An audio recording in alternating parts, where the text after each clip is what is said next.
Estamos a um passo da final, vamos pro resumão da ida das semis. Depois de derrotar o dono da Champions League, aí o Real Madrid, né, o Arsenal foi empolgado pro confronto contra o PSG, só que o Paris tá excelente nessa segunda metade de temporada. É bizarro como o Luiz Henrique conseguiu mudar esse time da água pro vinho, e os caras extremamente bem treinados começaram com um ritmo intenso, sem pensar em se fechar fora de casa, e abriram o placar ali com coisa de 3 minutos, cara. O Dembélé faz o papel perfeito do falso 9, ele vai pro meio campo, arma a jogada com o Kvara na ponta, aí o georgiano faz a jogada individual dele e toca pra quem receber dentro da área? O próprio Dembas, que finaliza muito bem com qualquer perna, né? Mas essa ele mandou no cantinho, a bola bateu na trave ainda. 1 a 0 e o PSG continuou dominando por quase o primeiro tempo inteiro. Não parecia o Arsenal do Arteta jogando no Emirates, pareceu ali um time impostor, né? Os caras estavam nervosos, fazendo faltinhas bobas, enquanto o PSG dominava o jogo em posse e em intensidade. Mérito pro PSG, obviamente, eles também fizeram isso contra o Liverpool, campeão da Premier League, né? Então não é à toa. No finalzinho do primeiro tempo, o Arsenal dá uma melhorada e tem uma jogada monstra do Lewis Skelly pro Martinelli sair na cara do gol. E aí começa a aparecer ele, que tô com a impressão que vai se consagrar como melhor goleiro da Champions na temporada, hein? O Donnarumma pegou essa aí. Segundo tempo já começa com o Arsenal empatando, naquelas jogadinhas de bola parada deles em que fica todo mundo fazendo um trenzinho ali, né? Mas o gol do Merino foi anulado porque estava impedido. No segundo tempo ainda tem uma chance em que o Rice faz a jogada individual e deixa pro Trossard sair na cara do gol e ele também para no Dona, cara. Segunda defesa assim vital do Donnarumma na partida. Muito mérito também pro meio campo do PSG, que pressionou muito bem e às vezes impediu o Arsenal completamente de sair jogando. E quem não faz leva, ou no caso quase, porque mesmo o Arsenal sendo melhor no segundo tempo, ainda teve uma parte ali em que deu uma desligada e tanto o Barcola quanto o Gonçalo Ramos perderam gols na cara do David Raya. Então o 1 a 0 ficou assim com um placar gigante pro PSG fora de casa, mas que poderia ter sido pior, hein?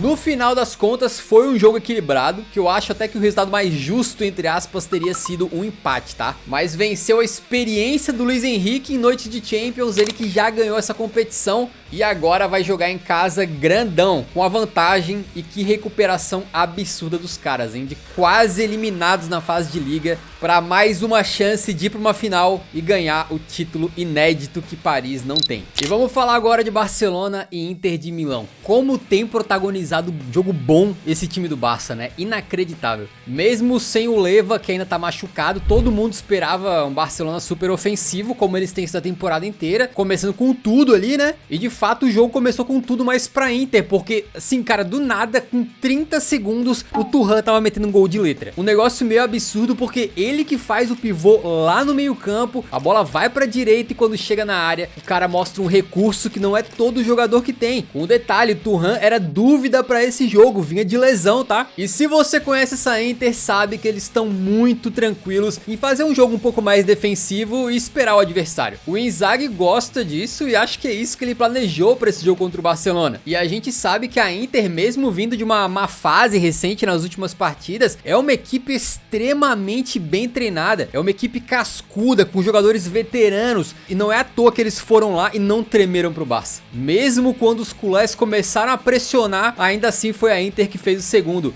Bola na área, o Acerbi escora e o Dumfries simplesmente mete um golaço de voleio, cara. 2 a 0 na Espanha, um começo dos sonhos pra Inter, e um começo assim que é até difícil de acreditar, porque foram 2 gols espetaculares que a gente não vê todo dia, mas a Inter fez um quase logo depois do outro, né? Só que esse Barcelona é um time que se ele tomar 2, ninguém duvida que eles sejam capazes de fazer 3. Se eles tomarem 3, ninguém duvida que eles não possam fazer 4. E aí o Barça continuou pressionando e surgiu a estrela. Eu tenho a impressão que o Yamal, ele joga ainda melhor quando ele sente que o time precisa dele, quando o resultado tá adverso. Parece que bate nele uma gana de pegar a bola e resolver as coisas. E foi o que ele fez. A bola lá na ponta direita, uma jogada meio morta, ele sai driblando todo mundo sozinho e manda colocado no canto pra marcar um golaço individual. Gol de gênio, tá? Gol de quem não precisa da ajuda de ninguém. O cara simplesmente faz o que ele quer e... Cara, 17 anos de idade, gente. 17... Cara, o Lamine Yamal não existe, cara, isso. E logo depois ele quase faz de novo, cara. Ele samba, deixa o Di Marco no chão e manda no travessão. É bizarro porque a gente tem o Rafinha fazendo a temporada dos sonhos. Mas mesmo assim, atualmente eu olho e falo, cara, tem alguém jogando mais que esse guri que não pode nem dirigir ainda.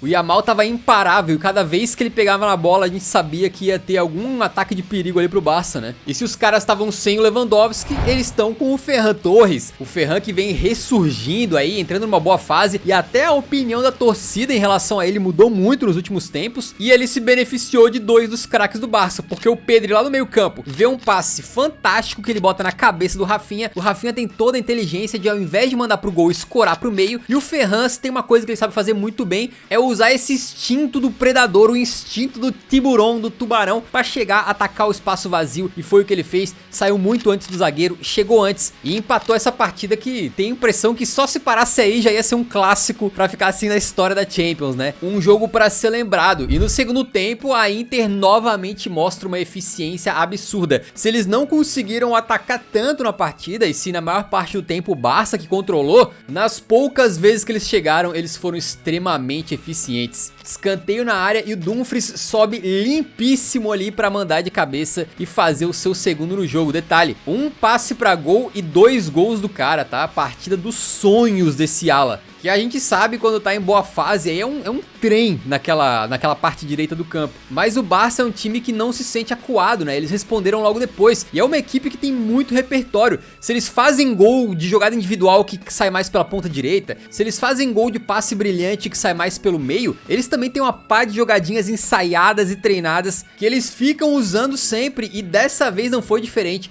Escanteio pro Yamal, ele faz o corta-luz e aparece quem na frente da área? O Rafinha. Rafinha tá com a confiança no talo, tá batendo na bola como poucos no futebol mundial, tá mandando cada balaço absurdo, e foi exatamente o que ele fez. Mérito pro goleiro Sommer, que defende essa bola, manda ela no travessão, só que azar dele que volta nas costas. E aí, meu amigo, 3 a 3, e embora a transmissão tenha dado gol do Rafinha na hora, depois a UEFA corrigiu e deu gol contra do Sommer, tá? Quando chegam uns 80 minutos, o Inzaghi mete um 5-4-1, e mesmo o 1 lá na frente, que é o atacante Taremi naquele momento, tava jogando praticamente de volante. Eles estavam satisfeitíssimos com o 3 a 3, né? E seguraram até o fim do jogo, mesmo que o Yamal ainda tenha metido mais uma bola no travessão sem querer querendo, e fica aquela impressão de que pra Inter, obviamente o empate fora de casa contra esse Barcelona é uma ótima, ainda mais metendo 3 gols, mas ao mesmo tempo, alguém acha que a Inter vai ter jogo fácil na Itália? Alguém acha que o Barça vai pra Milão e não vai meter pelo menos um golzinho? Meus amigos, eu acho que o jogo de volta promete demais, tá? Esse aqui foi um espetáculo, e o espetáculo tá só no primeiro tempo. Essa partida foi um presente, cara, de verdade, pra todo mundo que ama futebol, que ama Champions League. E o Barça, hein, depois de protagonizar um dos melhores jogos da temporada, que foi a final da Copa do Rei contra o Real Madrid, vai e poucos dias depois mete essa, cara. É um time que não só traz um futebol empolgante, mas que traz entretenimento. Na artilharia da Champions continua o Guirassy lá soberano, porque o Leva não jogou e o gol do Rafinha foi contra, né? Já no bolão do Eurão, o Bruno segue na liderança e tá com cara de que vai levar esse título pra casa. Seu apoio é importante demais, faltam só 2 resumões depois desse aqui pra acabar a temporada inteira resumindo cada rodada. Se você curte o nosso trabalho, deixa o like que ajuda muito, tá? E o craque da rodada, tô entre o Donnarumma, o Dumfries, mas eu vou acabar escolhendo o Yamal.